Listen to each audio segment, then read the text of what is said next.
Now which way did that purple-haired lady say to go again?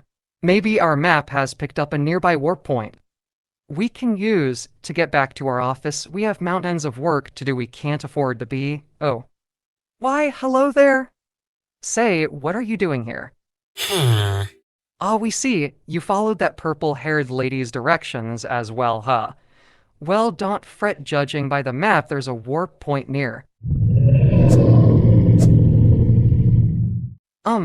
Did you hear that just now? Is it hoping too much that that was just the wind? Maybe if we stay hidden it won't.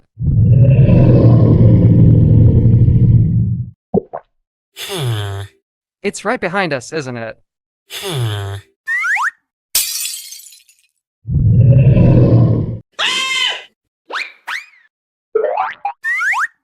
Oops, can't go forgetting this now.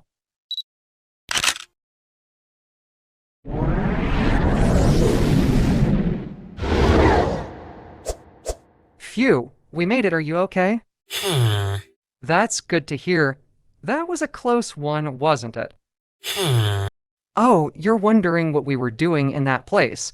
Well, you see, we heard some rumors from around Panacony about a potentially game-changing relic set that could elevate our Harmony only account into a whole new league.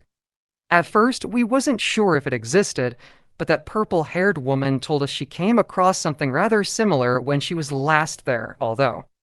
She did leave out the part about getting lost, though, no matter we made it safe and sound. Oh, you're curious if we actually found anything? Well, our friend, turns out that lady was right. It's right where she said it would be. Here, have a look. Now, where did we put? Here we are, behold, the Izumo Gesei and Takama Divine Realm Relic set, and interestingly enough, the topic of today's video. We hope you all enjoyed that animation we did, and as stated at the end of it, in this video, we'll be having a little chat about one of the newest relic sets added in version 2.1, and that is the Izumo Gesei and Takama Divine Realm set. Or simply put, Acheron's dedicated relic set. Now, if you're a normal player, you probably saw the set and said to yourselves that's nice, but we like this. And that's understandable because at face value, only Acheron can make decent use of it. But when we saw this relic set, our mind went into overdrive, while our first thought being how would it transfer to not only our Harmony-only account, but as a general go-to choice for various other path-only playthroughs or monopath comps. So we got to farming and well, we wish we could show you the footage. But thanks to OBS shafting us good and corrupting our footage we can't. Thanks again, OBS. But that's neither here nor there, but before we present our findings, let's explain what it is this set does. You see, this relic set gives the equipped character a 12% attack boost, and that's it. That is unless they are paired with a character or characters of the same path as the equipped character. So, for demonstrational purposes, let's say you have the newest 4-star healer Wolverine. Oh sorry, we mean Gallagher. And equip him with this set, he will only be granted the attack bonus. However, if you put him on a team with Natasha, Gallagher would then have the full effect of this relic set, gaining the increased attack and increased crit rate without any more requirements needed like other sets. Sounds amazing, right? But unfortunately, it has a glaring issue, and that is, unlike a majority of relics from the simulated universe, this particular set doesn't stack with multiple versions of itself, which we won't lie, after testing in the simulated universe and realizing that was the case, shattered our dreams of using the set in the endgame. Which in a way we do understand why they did it, as that would have been way too over-tuned for certain paths in game, such as the Path of Destruction, the Hunt, the Elation, and the Path of Nihility. We mean seriously. Could you imagine?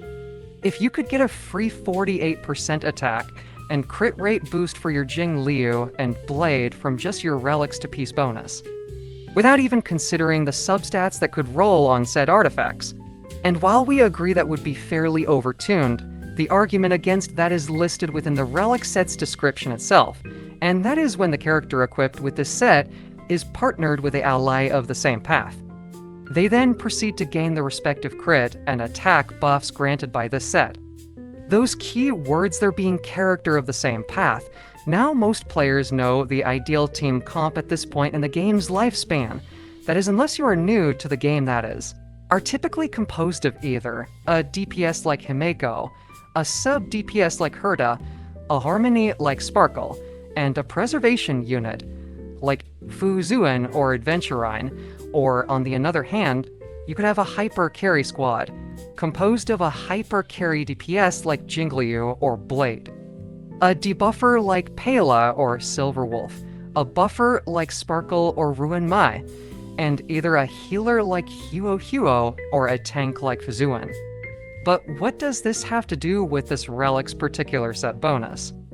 Well, as we stated, if this Relic set's bonuses was able to stack, it would be absolutely broken. However, let's hypothetically compose a full destruction team just for argument's sake.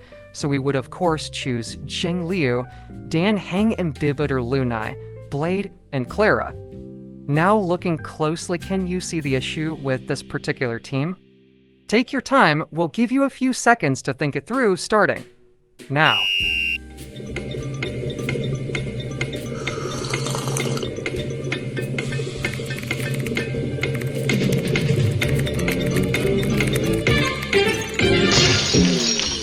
If you said a lack of sustain, congratulations, you nailed it in one fell swoop. You see, while this particular team can and will do tons of damage, they will suffer from a severe drought of skill points thanks to the ever skill point hungry Dan Heng Imbibitor Lunai. And if that wasn't enough, they would also suffer from an ever decreasing health bar thanks to Jingliu slowly and steadily siphoning the team's health little by little every turn, slowly bringing them into the inevitable one-shot territory. Well, everybody beside Blade, that is. Who, as we all know, can't be put down quite so easily. But you're probably wondering what the point of that hypothetical situation was for just now. Well, you see, you beautiful person you. It was to highlight to you all an unintentional self-balancing feature within this set. And that is the fact that while a stacking bonus of this caliber may seem broken on paper, in real-time application it is rather touch and go in certain scenarios if the player was to pursue such a route, as they will meet various shortcomings and issues in their particular squad composition to some regard, which is why we put forward the example of a full destruction team in the first place, because off the top of our head at least, almost every mono-path team will suffer their own unique shortcomings while using this set, which in its own way offsets and balances the huge bonuses gained by this Relic set as a whole. So before we reveal our findings and wrap up this video, we would like to propose a change to this Relic set, and by all means, let us know whether you agree or disagree in the comments below. The change we propose is a rather simple one. Allow this set bonus to stack with multiple characters, granting the 12% attack and crit rate per character that follows the same path as the equipped character up to a maximum of 4 characters for a sizable 48% attack and crit rate, rather than the original one-time boost of 12% crit rate and attack. Not only would this make relative sense, and allow us the players to further create some wacky team combinations using mono-path team comps, as well as allow a viable and game damage set. That doesn't require you to sell a kidney and thumb to get 160 speed in order to activate. Yes, we're looking at you from at frontline. You know what you did. But in all seriousness, this change is also handy for people who do challenge accounts by conquering the game using a certain path. And before you say it, know this whole video isn't just us trying to get an advantage on Harmony only. Because if we're being honest with you all, we love the challenge that series provides, and will continue to provide in the future, because let's face it, it's only going to get harder when we get into the later parts of the story, especially when we hit Panacony. But that is a discussion for another day. But before we sign off, we would like to ask you all a question. And that is, would you be interested in seeing another video like this where we weigh in and talk about any potential buffs or changes that could benefit a certain character or relic set? Suggested by you, the lovely people at home. Let us know in comments below, And until next time, take care, stay safe, and we'll see you all next time.